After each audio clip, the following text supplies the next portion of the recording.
உங்கள் தங்க நகை விற்று உடனடி பணம் பெற மேக்ஸ் கோல்ட் கால் 04445454545.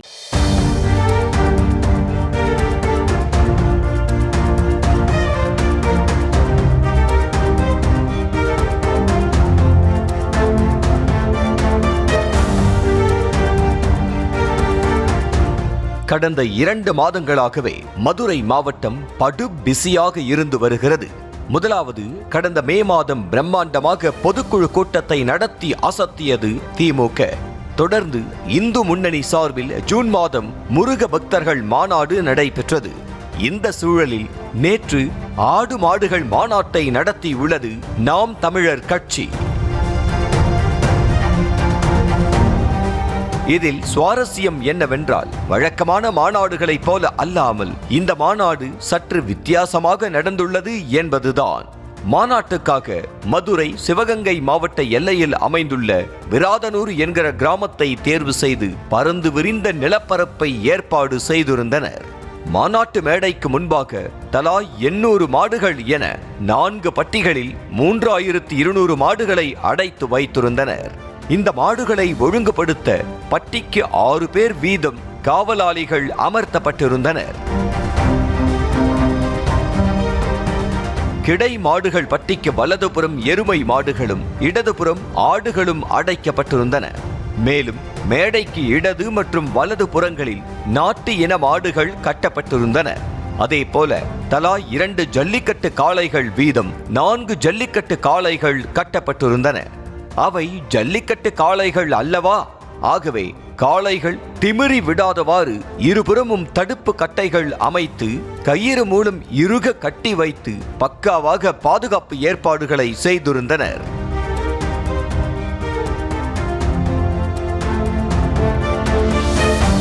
இந்த ஆடு மாடுகளுக்கு பின்புறம் தான் நாம் தமிழர் கட்சி தொண்டர்கள் மற்றும் நிர்வாகிகள் அமர வைக்கப்பட்டிருந்தனர்.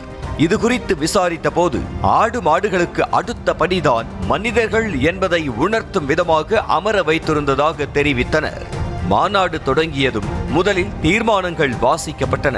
குறிப்பாக மேய்ச்சல் கால்நடைகளை வளர்ப்பவர்களுக்கு நலவாரியம் அமைக்க வேண்டும், கிடாய் சேவல் சண்டைக்கு அனுமதி வழங்க வேண்டும் என்பன உள்ளிட்ட 15 தீர்மானங்கள் நிறைவேற்றப்பட்டன.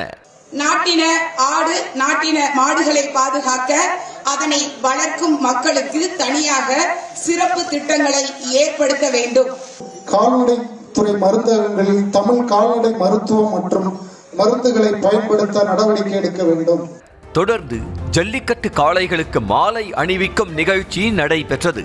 2 ஜல்லிக்கட்டு காளைகளுக்கு மாலை அணிவித்துவிட்டு 3வது காளைக்கு மாலை அணிவிப்பதற்காக சீமான் சென்றார்.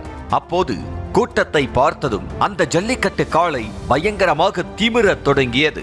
மாட்டின் உரிமையாளர் உட்பட அங்கிருந்த யாராலும் கட்டுப்படுத்த முடியாததால் அந்த ஜல்லிக்கட்டு காளைக்கு மட்டும் மாலை அணிவிக்காமலேயே சென்றார் சீமான்.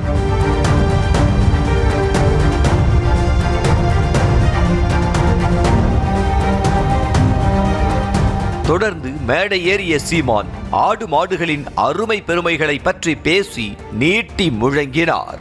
அதே போல மேய்ச்சல் நிலங்களை ஆக்கிரமித்து தொழிற்சாலைகள் விமான நிலையங்கள் அமைப்பதாகவும் குற்றம் சாட்டினார். தமிழ்நாடு 12 லட்சம் ஹெக்டேர் விளை மேய்ச்சல் நிலங்களை வைத்திருக்கிறது என்று சொல்லுகிறார். அது குறிப்பாக கிருஷ்ணகிரி, தர்மபுரி,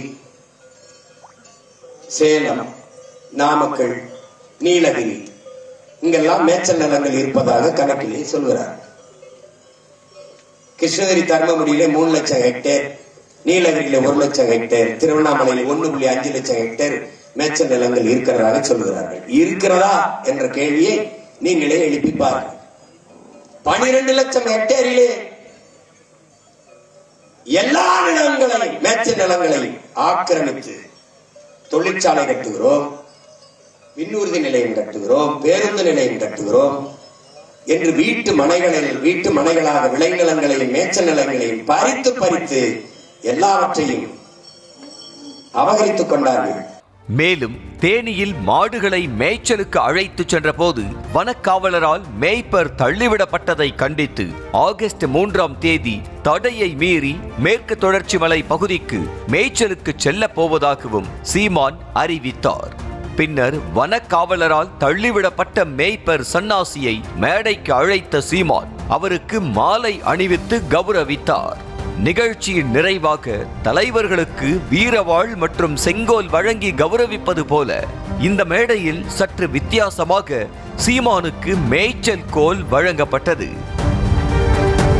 உங்கள் தங்க நகை விற்று உடனடி பணம் பெற மேக்ஸ் கோல்டு கால் 04445454545.